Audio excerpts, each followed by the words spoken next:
Hobby Meyer is Northtown Neighborhood News Magazine, a presentation of Sonny Hirsch and myself. You can check us out on the web at ntnm.org. All of our shows are televised on YouTube. Caps24.org, single beat meetings in the 24th District. Thank you very much, Commander Waldera and the entire community policing staff. And Jewish Chicago will be coming out very, very shortly for your early voting pleasure. So it's going to be free all over Chicagoland if you want to participate. You know, you can contact me, and in any event, you know, be happy to have you in the issue.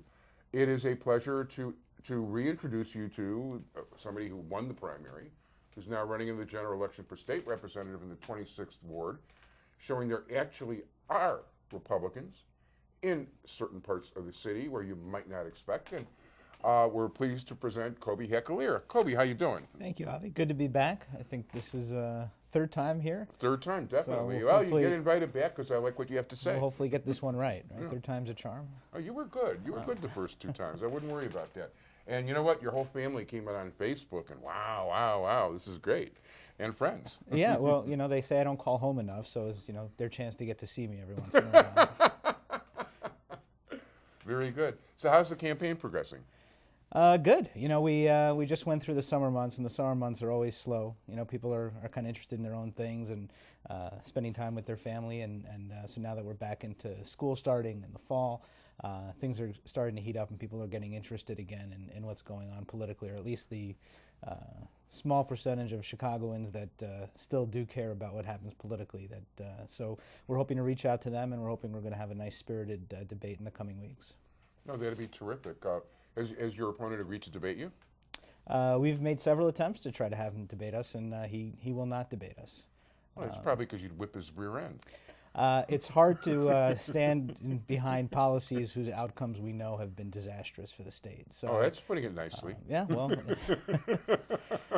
you know, I think you know, and that is the story, I think, with most of Illinois' politicians, is that there are probably good intentions to the policies and the laws that they enact, but the outcomes, as we know, and as we sit here and look at the facts and the figures, we know they've been terrible for the citizens of this state and for a long time, and especially for the children of this state, most importantly. But, you know, they've really been good for Indiana, Wisconsin, Iowa, where businesses are moving and people are moving because there's jobs there. They have been good. They have been good for our neighbors.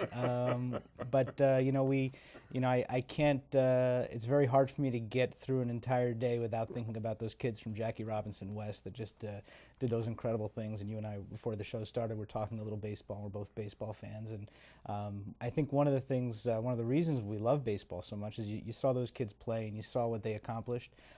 And you saw what doing good things the right way can accomplish for children who don't necessarily have the advantages that other children have. These kids are some of the most disadvantaged kids in the entire country, and look what they were able to accomplish. And if that's not enough of an impetus for us to start electing good people to the legislature, then I don't know what is. It's a good, I like the pitch. And by the way, I got to tell you, that was the most exciting baseball of the year for me, was watching those kids. That's great. Number one, they were so polite, well-mannered, disciplined. It shows what a really good mentor could do. I mean, when their coach would come out there, he'd just tell them to relax and all the rest of it. He wouldn't start talking about, you know, like turn your elbow 3 degrees over so the ball spins a certain way. He was reaching out to their character, and you could tell he really built character in those kids, or aided in building character in those kids. Absolutely. The power of a good role model, the power of somebody who invests his attention and his efforts into a child, the reward is unbelievable. And all of us in Chicago were rewarded by being able to see them on television do what they did with the poise. They represented our city so well, and I think we really needed that in a city that's had bad news for so long. And I wasn't surprised to see the mayor jump on that, and parades and fireworks and all that kind of stuff, and which is great that he did that for those kids, but I wish the motivation was pure and not to cover up as a Band-Aid some of the bad things that are happening here. Well, if it was really pure and he really wanted the best for the city, he would have been fired out of a cannon onto the pavement. Well, yeah, I mean, you know, and that's the flip side of that. You look at the great things those kids did, and then right underneath that caption is the story that comes out just about every Monday morning in all of Chicago. That's the tally of how many were shot and how many were killed and how many injured. And that number, we've become desensitized to it. For as amazing as it was to see those children do what they did in the World Series, as unique as that was and as exciting as that was, it's equally the opposite, almost something we ignore when we see 15 shot, 11 injured, 4 dead in overnight shootings in the city. And we see that number, and whether that number is 22 shot or I think it was a few months ago where the number was in the 30s. We look at that and we just kind of dismiss it, and we say, well, that's not in my neighborhood, so I'm not gonna think twice about it. Well, even though it's not technically my neighborhood, a mile and a half from here, there were 4 people shot on the same day on Labor Day, and one of them killed. Yeah. So no, people are very desensitized. It's unfortunate. They just expect to see it. It's almost like they're following sports. So much has become unreal to people. They see things on TV. They think things are real. It's almost like a scoreboard. Well, I wonder how many this week. Right, and that's kind of the thing, and we wonder why other countries warn their citizens about coming to Chicago. We get outraged when they do that because we think, wait a minute, this is a great city, but we're not reading our own newspapers and we're not really paying attention to what's going on here. And what's really going on here is people are leaving the state, people are leaving the city. We keep losing jobs, we're not adding jobs. We're the worst in the country at that. Our taxes are set to go up exponentially because they're not going to be able to reach a deal with the pensions. The mayor is probably going to back down again to Karen Lewis and the CTU. We've seen the state legislature back down on the pension issue many times. That all translates to dollars out of our pockets, people leaving our state.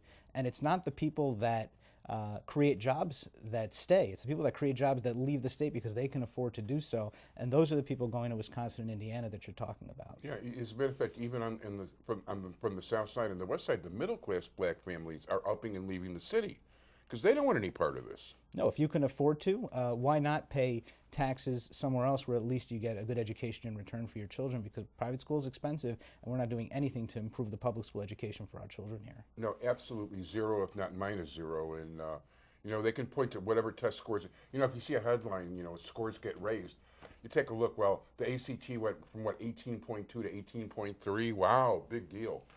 And that's a result really of teaching to the test. That's not a result of improved education. When you see higher test scores, but you see the same outcomes as far as employment, as far as kids going to college, as far as kids graduating from high school, what you're seeing is people teaching to the test and not necessarily improving the level of education, which we don't do in this city, and we haven't done for a while. It's been on the decline for a long time. Don't let those numbers fool you. Exactly, and even some of the graduates wind up, if they go to college, they have to go start remedially because they didn't learn proper skills in Chicago public schools. Right. Well, we're out of time, so if people would like to participate in your campaign and help you out, and I highly recommend that, what is your website? Friendsofcoby.com. Friendsofcoby.com, and we're not talking about the Japanese bee. We're talking about C-O-B-Y, Coby Hakalir. Thank you so much for being here. And hey, good luck in the campaign. We'll get you back on before the election. Thank you very much. Thank you.